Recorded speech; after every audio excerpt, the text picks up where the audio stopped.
So here now I'm plotting, we're just going to focus on Gibbs versus T.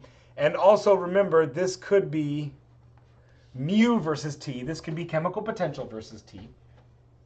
And what we note, so remember here, partial of mu by partial of T at constant P equals negative molar entropy. Okay, so that's the kicker, is mu equals the molar Gibbs free energy. Okay, and it's important to note here that the entropy, the molar free energy, or molar entropy, excuse me, of a gas is greater than the molar entropy of a liquid, which is greater than the molar entropy of a solid. And all of these values, of course, are greater than 0. So that's why we see this negative slope, negative molar entropy for the slope. And what you should also note, that because the molar entropy of a gas is greater than that of a liquid, it's a steeper slope, right? And then you can see the liquid has a steeper slope than the solid, okay? Well, let's define a few things. For a phase transition, dG, the change in free energy for a phase transition, is the following, okay? Mu2 minus mu1, where 2 and 1 correspond to a respective phase, so 2 could be solid and 1 could be liquid, for example, okay? Times dN, the change in number of moles, okay? So if mu1 is greater than mu2, what happens? Well, if that's the case, then dG is less than 0, and we know that's spontaneous. Awesome, okay? And of course, if it's the other way around, if mu2 are greater than mu1, then delta G would be positive, and that's not spontaneous. And of course, this is for going, I'm going to indicate that our phase transition in this way, right, it's final minus initial, okay?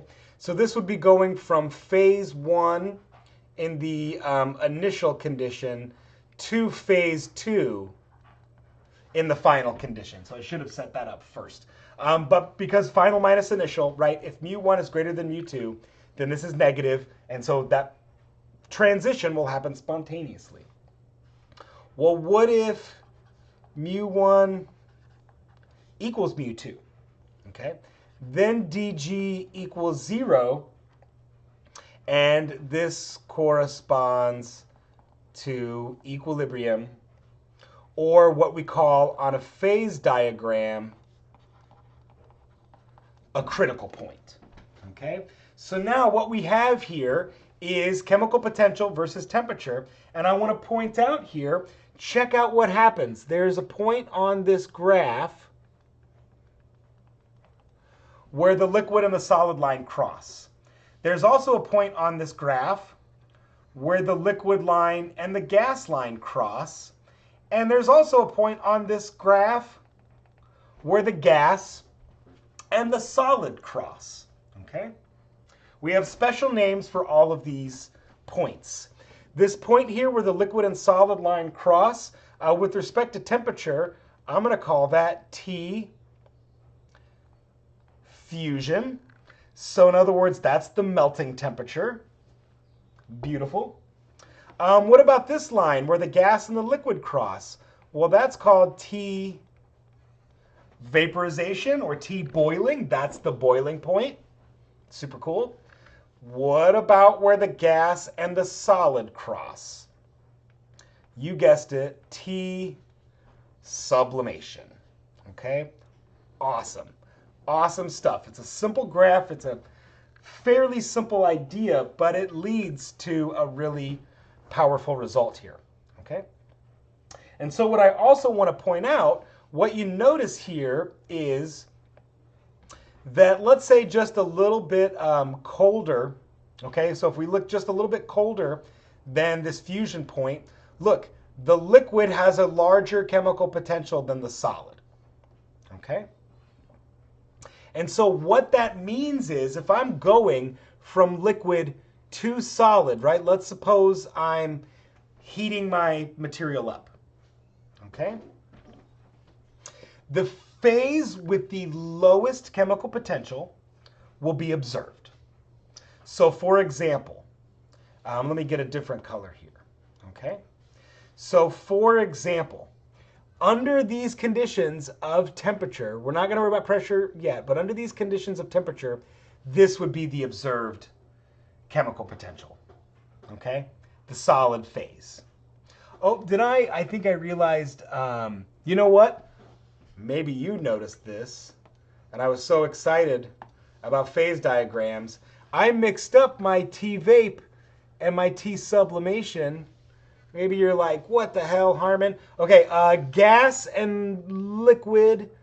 Oh, wait, no, that's gas and solid. Excuse me. Look, that's the gas and solid lines. So that, rather, is the T-sublimation point. And here is the liquid and gas line.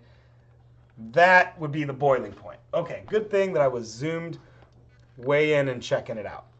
So we note that less than the fusion point, the solid has the lowest chemical potential. It will be the observed phase. But now when we look at this, and as we begin to move past this, it will be spontaneous for that solid to become a liquid, okay? Because now at this point, it will meet this condition.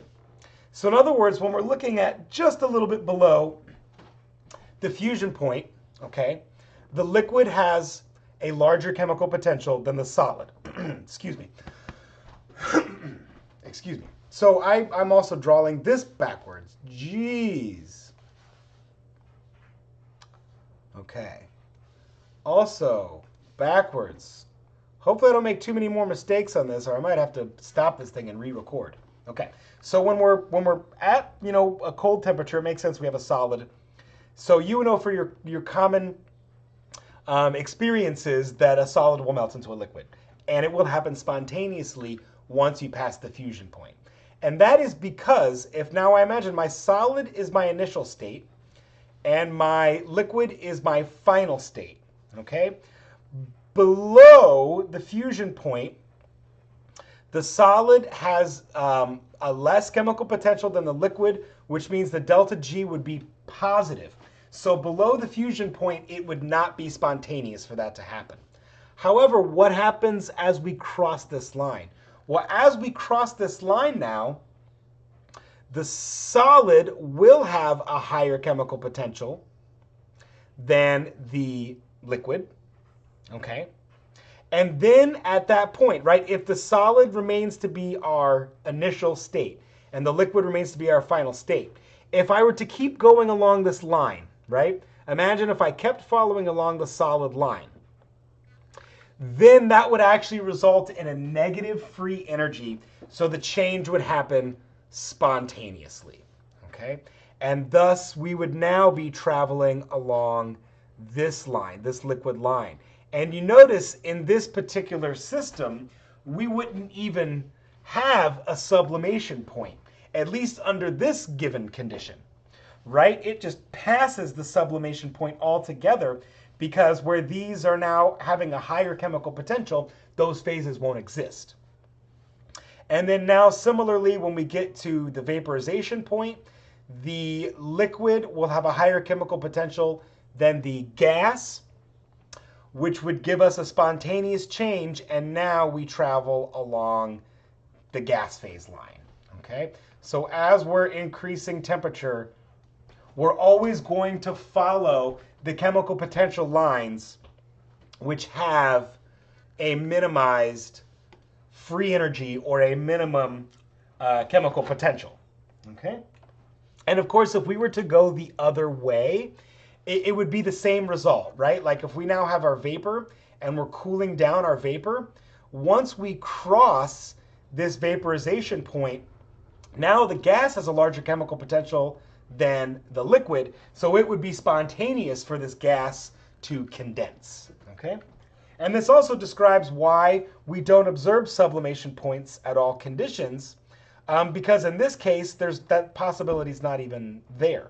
But in other materials at various pressures, the sublimation point actually might have a lower free energy than the vaporization point, and that's where you would observe a material to sublime or undergo deposition, okay, dry deposition.